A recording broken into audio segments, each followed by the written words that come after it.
All right, in this unit, we're going to be looking at something called social stratification.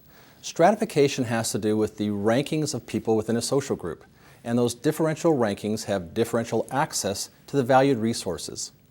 So let's think of some examples of stratification from your world, perhaps. If you watch the Harry Potter series, one of the opening scenes of the first movie shows the young people going into Hogwarts and going into this big ceremony called the Sorting Hat Ceremony, where they're divided into different groups that they were going to spend the rest of their time at school there. That was a system of stratifying the people in that social group. Another way to think about stratification is to think about a time you may have driven through on a road through a mountain. If you looked over to the side, to the left or the right, you saw different layers of dirt that were deposited over the years, and you can see the different layers. Each of those different layers is a strata, and geologists look at stratified Earth. In sociology, we looked at stratified society.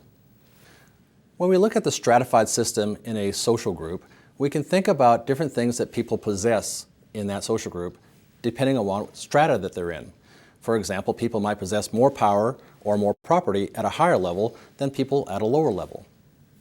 The key terms to look out for in this chapter are things like mobility, the extent to which you can move from one level to another level.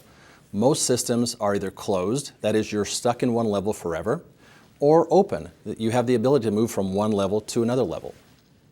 Other key terms include the idea of power, the extent to which you can have people do things that they don't want to do. People at higher levels of stratification have more power than people at lower levels. Finally, we'll be talking about life chances. People who are at higher levels of the stratification tend to be able to give their children better life chances, to get ahead more easily. Among the closed systems that we'll be looking at include slavery, the caste system, and also we'll be looking at kind of modern closed system called human trafficking. We'll be looking at the problem of human trafficking in America and around the world. All right, that's social stratification. It helps us to understand how people are divided into different rankings. That people with higher levels of stratification have more power than people at lower levels of stratification. In the units that are to follow, we'll be looking at how stratification affects things like gender and race, and how those affect people's social outcomes, their life chances. All right, make use of the material that's available for you in this unit, and good luck.